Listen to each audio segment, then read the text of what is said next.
मेरा नाम सविता है। उम्र 32 साल। मेरा रंग थोड़ा सांवला है, लेकिन मुझे लगता है कि यही रंग मुझे और भी आकर्षक बनाता है। मेरी काया सुडौल है और मैं अपने शरीर पर गर्व करती हूँ। मुझे मालिश करवाने और करने का बहुत शौक है। अब तक मैंने कई लोगों से मालिश करवाई है, कभी सैलून में, कभी घर पर, कभी दोस्तों के जरिए। मैं हमेशा नए नए बहाने ढूंढती रहती हूँ ताकि कोई मेरे शरीर को छू सके, दबा सके, मालिश कर सके और मुझे वो सुकून मिल सके। ये कहानी उस गर्मी की है। गर्मी की छुट्टियां शुरू हो चुकी थीं और मैंने तन लिया कि मैं रोज की सेवाएं मेरे घर से ज्यादा दूर नहीं। एक बड़ा स्टेडियम है। वहाँ क्रिकेट, बैडमिंटन जैसे कई खेल होते हैं और वहीं एक बड़ा स्विमिंग पूल भी है। मुझे पता था कि वहाँ तैराकी की क्लासेस भी चलती है। मुझे वैसे स्विमिंग का अहम शौक नहीं था, लेकिन पूल का पानी, वहाँ का माहौल और सबसे जरूरी वहाँ के कोच और सदस्य, सब कुछ देखने की इच्छा थी। एक शाम 5 बजे मैं स्टेडियम की ओर निकली। मैंने सादा सफेद टी शर्ट और जीन्स पहनी थी, लेकिन टी शर्ट जानबूझकर टाइट और गहरी नेक वाली चुनी थी। चलते वक्त रास्ते में लोग मेरी ओर बार बार देख रहे थे। चलते वक्त रास्ते में लोग मेरी ओर बार बार देखते। मुझे यह अच्छा लगता है। मुझे पता है कि मेरा शरीर कितना आकर्षक है और मैं इसे दिखाने में कभी संकोच नहीं करती। स्टेडियम पहुंचते ही अंदर शांति थी। पूल के पास एक ऑफिस था। मैं वहां गई। अंदर एक आदमी बैठे थे। उम्र लगभग 50 साल, लेकिन शरीर मजबूत चेहरे पर मुस्कान। उन्होंने मुझे देखते ही उठकर स्वागत किया। नमस्ते, क्या मदद करें? उन्होंने कहा, शाम को 5 बजे लेडीज बैच है, सुबह मिक्स बैच होता है। मैंने फिर पूछा, वर्तमान लेडीज बैच में कितनी महिलाएं आती हैं? वे मुस्कुराए और बोले, अभी सिर्फ 2 महिलाएं आती हैं, लेकिन वो रेगुलर नहीं हैं। कभी आती हैं, कभी नहीं। यह सुनकर मुझे मन ही मन खुशी हुई। कम लोग मतलब ज्यादा ध्यान, ज्यादा मदद और ज्यादा सुकून।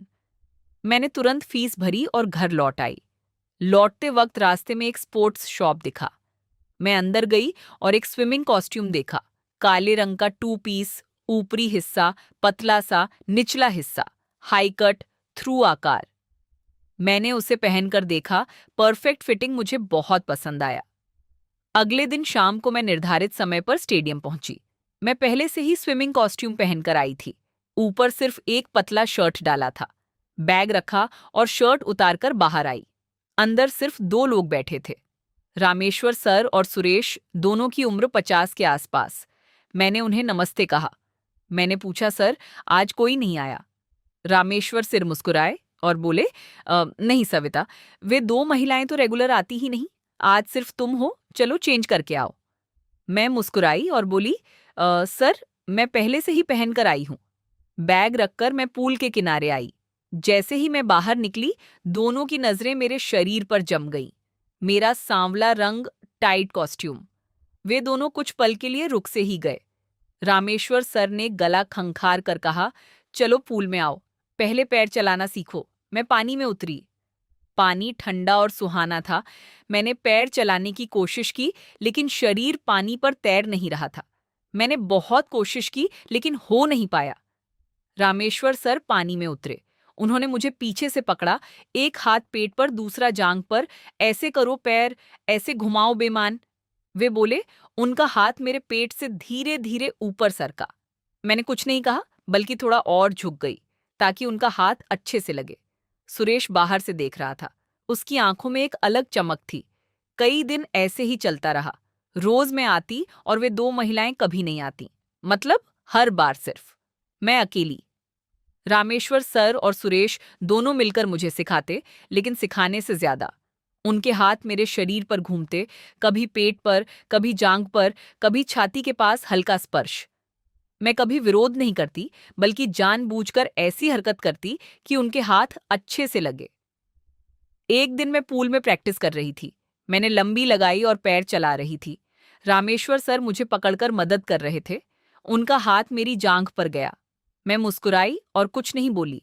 सुरेश ने देखा और वह भी पानी में उतर आया। अब दोनों मिलकर मुझे सिखा रहे थे। एक पीछे से, एक आगे से मेरी छाती पानी में हिल रही थी और उनके हाथ से सहारा दे रहे थे। कुछ दिनों बाद मैं जानबूझकर रुकती। रूम में कपड़े बदलने लगी। पहले मैं बाहर ही बदलती थी, लेकिन अब रूम में जाती, दरवाजा थोड़ा खुला छोड़ती, धीरे धीरे कॉस्ट्यूम उतारती, छाती को बाहर निकालती, हाथ से सहलाती। मुझे पता था कि वो दोनों बाहर से देख रहे हैं। रूम की दीवार में एक छोटा सा छेद था, उससे वे आंखें लगाकर देखते। मुझे उनके सांसों की आवाज आती। एक दिन मैं बाथरूम गई, तब मैंने देखा कि वे दोनों चेंजिंग रूम की ओर आंखें गड़ाए खड़े हैं। मैं मुस्कुराई और चुपचाप वापस आ गई। उन्हें पता नहीं चला कि मैंने उन्हें देख लिया है। उसके बाद मैं रोज उस रूम में बदलने लगी, कभी बिना अंडरगारमेंट्स के कपड़े, कभी हल्के कपड़े, कभी पूरी तरह खुलाकर। एक दिन क्लास खत्म होने के बाद मैंने कहा कि मुझे थोड़ी चोट लगी है। रामेश्वर सर बोले, चलो ऑफिस में आओ, मैं तेल लगाकर मालिश कर दूंगा।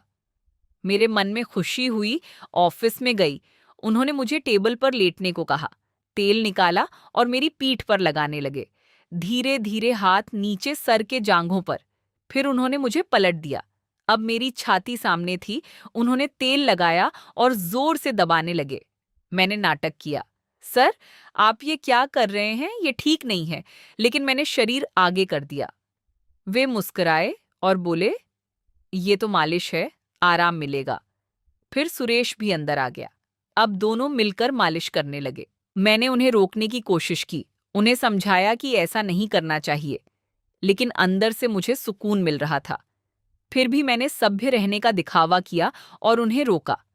मुझे उनका इरादा पहले से पता था, लेकिन अपना इरादा मैं उन्हें समझने नहीं देना चाहती थी। ऐसा महीनों चलता रहा। अब मुझे पैर चलाना अच्छे से आने लगा था। रामेश्वर सर के हाथों से पकड़े रहने पर मेरा शरीर पानी पर तैरने लगा।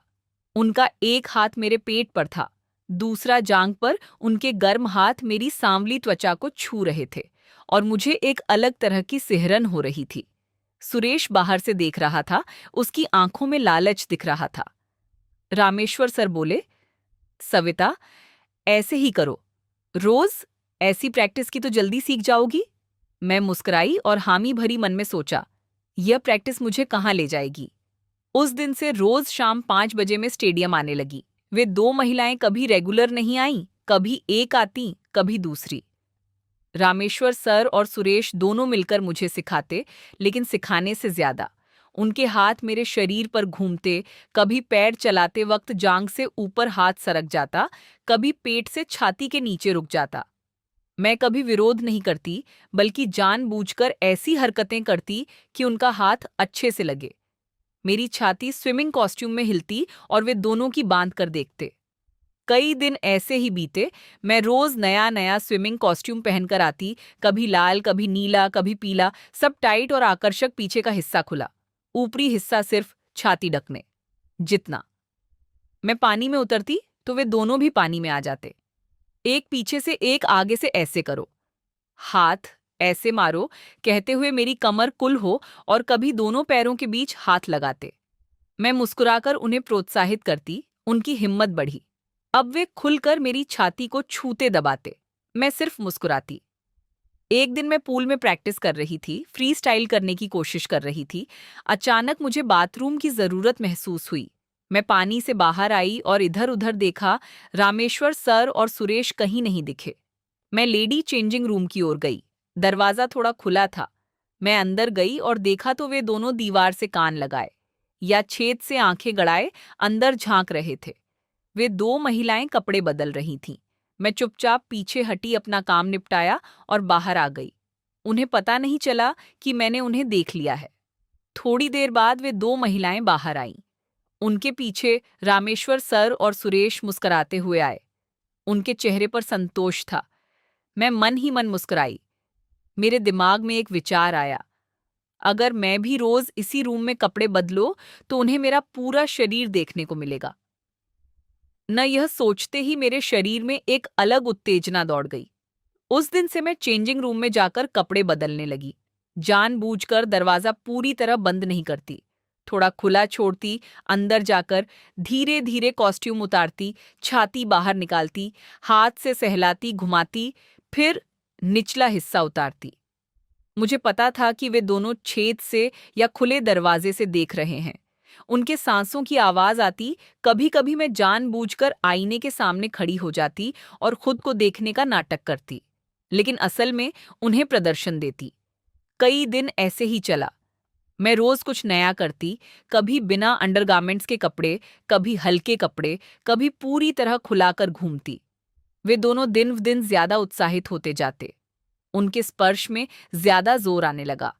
पूल में वे अब खुलकर मेरी छाती दबाते जाते, पर घबराते से सिर्फ मुस्कुराती और कहती, सर ऐसा मत करो, लेकिन शरीर आगे कर देती। एक दिन वे दो महिलाएं नहीं आईं। मैं अकेली थी। मैं पूल में प्रैक्टिस कर रही थी। मैंने छलांग लगाई और पानी में गई। अचानक मेरे पैर में तेज दर्द हुआ और मैं डूबने लगी। मैं बोली, रामेश्वर सर। तुरंत पानी में कूद पड़े। उन्होंने मुझे गोद में उठाया और बाहर निकाला। क्या हुआ सविता? उन्होंने चिंता से पूछा। मैंने पैर दिखाया। सुरेश ने भी मदद की और मुझे ऑफिस रूम में ले गए। मुझे सोफे पर लिटाया। रामेश्वर सर बोले, चिंता मत करो, मैं तेल लगाकर मालिश कर दूंगा, तुरंत आराम मिलेगा। उन्होंने सुरेश से कहा, वह पास अलमारी से तेल की बोतल लाओ। सुरेश ने बोतल लाई। रामेश्वर सर ने मेरे पैर पर तेल लगाया और मालिश शुरू की। धीरे धीरे हाथ ऊपर सरक कर जांघों पर, फिर और ऊपर। मैंने आंखें बंद कर लीं। फिर उन्होंने मेरी कॉस्ट्यूम ऊपर की ओर हटाई। कुछ हुआ, जोर से दबाया। मैंने नाटक किया, सर आप ये क्या कर रहे हैं? वे मुस्कुराए और बोले, वही जो करना चाहिए, तुम शांत रहो, आराम मिलेगा। मैंने फिर कहा, सर ऐसा नहीं करना। लेकिन मेरा स्वर कमजोर था। मुझे पता था कि आज उनका पूरा कार्यक्रम शुरू होने वाला है। मुझे बहुत मजा आ रहा था। मैं ऊपर से विरोध दिखाती, लेकिन शरीर आगे करती। उस दिन से सब कुछ बदल गया। मैं स्टेडियम आने के लिए बेवाब रहने लगी। रोज शाम में तैयार होकर निकलती नया कॉस्ट्यूम, कभी बिकिनी स्टाइल, कभी वन पीस, लेकिन इतना टाइट कि शरीर की हर आकृति उभर आए। घर पर आईने के सामने खड़ी होकर खुद को निहारती और सोचती, आज कौन सा नया अनुभव होगा। अगले दिन मैं पहुंची तो पूल एकदम खाली, सिर्फ रामेश्वर सर और सुरेश थे। मैं मुस्कुराते हुए अंदर गई। सर, आज तो वे महिलाएं आएंगी ना? मैंने चिढ़ाते हुए पूछा। रामेश्वर सर हंसे। वे कभी आते ही नहीं। अब सिर्फ तुम ही हमारी शिष्या हो। मैं मन में हंसी। शिष्या या रानी? मैं चेंजिंग रूम में गई, जानबूझकर दरवाजा आधा खुला छोड़ा। धीरे धीरे कॉस्ट्यूम पहना। आज लाल रंग का, पीछे सिर्फ दो डोरियों से बंधा, छाती का हिस्सा इतना गहरा कि सब कुछ लगभग दिख रहा था। मैं आईने के सामने खड़ी हुई, शरीर हिलाया सहलाया। मुझे पता था कि वे दोनों छेद से देख रहे हैं। उनकी सांसें तेज थीं। बाहर आते ही रामेश्वर सर बोले, सविता आज स्पेशल प्रैक्टिस करेंगे डाइविंग। मैंने हामी भरी। मैं बोर्ड पर चढ़ी। छलांग लगाने से पहले जानबूझकर झुककर उन्हें दिखाया। वे दोनों नीचे खड़े होकर ऊपर देख रहे थे। मैंने छलांग लगाई। पानी से बाहर आते ही दोनों पानी में उतर आए।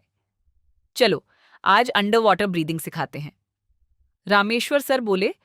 पानी में उन्होंने मुझे बाहों में लिया और गहराई में ले गए। पानी के नीचे उनके हाथ मेरी छाती पर थे। मैंने आंखें बंद कर लीं। पानी के नीचे ही उन्होंने मेरी कॉस्ट्यूम की डोरियां खोल दी। मेरी छाती पानी में तैरने लगी। वे दोनों मिलकर उसे सहलाने लगे। मैं पानी के नीचे ही आनंद में थी। बाहर आकर मैं हंसते हुए बोली, सर आप क्या सिखा रहे हैं? वे हंसे। यही तो असली तरीका है। उस दिन पूल में लगभग 1 घंटा उन्होंने मुझे यूं ही छुआ, कभी पानी में, कभी पूल के किनारे बैठकर, कभी बोर्ड पर लेटाकर। मुझे इतना आनंद मिला कि मैं थक गई। तीसरे दिन मैं आई तो रामेश्वर सर बोले, सविता आज हमारा एक दोस्त आएगा, स्टेडियम का मेंटेनेंस इंचार्ज है, व्यवहार से वह भी अच्छा ही होगा। मेरे मन में खुशी हुई। मैं हंसी और बोली, ठीक है सर, ज्यादा लोग होंगे तो मजा आएगा। वे दोनों एक दूसरे की ओर देखकर हंसे। व्यक्ति आया, उम्र 52 से 53, शरीर मजबूत, आंखों में भूख। मैंने उसे देखते ही समझ लिया कि वह भी वैसा ही है। मैंने जानबूझकर उसके सामने झुककर अपना आकर्षण दिखाया। क्लास शुरू हुई। अब 3 लोग मिलकर मुझे सिखा रहे थे। व्यक्ति पीछे से पकड़ता, रामेश्वर सर आगे से, सुरेश बाजू में, पानी में। उनके 6 हाथ मेरे शरीर पर घूमते। मैं आनंद में खोती। क्लास खत्म होने के बाद वे बोले, चलो आज स्पेशल मालिश में ऑफिस में गई। तीनों पीछे पीछे अंदर जाकर दरवाजा बंद किया। व्यक्ति ने पहली बार मेरी छाती को छुआ और पागल सा हो गया। रामेश्वर सर ने तेल निकाला। अब तीनों मिलकर मुझे पूरी तरह सहलाने लगे। एक छाती दबाता, एक दूसरी ओर हाथ फिरता, फिर उन्होंने मुझे अलग अलग स्थिति में लिया। उस दिन तीनों ने मिलकर मुझे इतना सुकून दिया कि मैं बेहाल सी हो गई। अब रोज नया दोस्त, आने लगा चौथा दोस्त, डॉक्टर देशी पांडे, रामेश्वर सर का पुराना मित्र। वह कहता, सविता तेरे शरीर की जांच करता हूं, और फिर डॉक्टरी बहाने से हर जगह हाथ फिरता। पांचवा, एक व्यवसायी नाम महेश। वह महंगा तेल और लोशन लाता और स्पेशल मालिश करता। अंत में कुल 6 लोग हो गए। रामेश्वर सर, सुरेश, व्यंकटेश, डॉक्टर महेश और उनका एक पुराना कोच मित्र शर्मा, सब 50 से ऊपर, लेकिन मजबूत और उत्साही। अब क्लास सिर्फ बहाना थी। मैं आते ही पूल बंद कर देते, फिर पूल में, ऑफिस में, चेंजिंग रूम में, कभी रात को स्टेडियम बंद होने के बाद लाइट बंद करके अलग अलग जगह पर सब मिलकर मुझे सुकून देते। कभी वे मुझे पानी में तैरता कर रखते और सब मिलकर सहलाते। कभी ऑफिस में टेबल पर लिटाकर, कभी चेंजिंग रूम में आईने के सामने खड़ा करके आगे पीछे से मैं उन्हें नए नए विचार देती। आज तेल से पूरी मालिश करे, आज अलग अलग खेल खेले, आज मैं शिष्या, आप गुरु। मैं रोज सुबह उठकर सोचती, आज कौन सा नया आनंद मिलेगा। मैंने उन्हें कहा, आप सब मेरे मालिक हैं, मैं आपकी सेवा में हूं। रोज मुझे सुकून दो दे। मुझे रानी कहते और पूरी सेवा करते। ऐसे 6 महीने बीते। मैं पूरी तरह संतुष्ट और खुश हो गई। मेरा शरीर रोज मालिश और स्पर्श पाता। मैंने उन्हें कहा, आप सबकी वजह से मैं इतनी खुश हूं, और आज भी वह सिलसिला जारी है।